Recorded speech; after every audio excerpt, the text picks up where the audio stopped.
Сейчас мир переходит в третье тысячелетие. Мир переходит в новую формацию.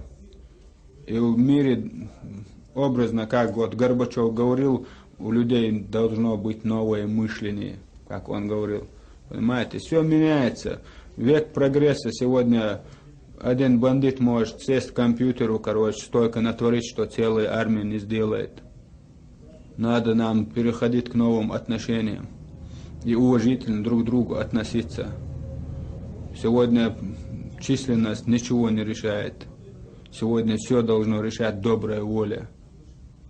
Если говорим равенство, оно должно быть для всех одинаковое. Потому что Бог нас, всех людей, создал равными.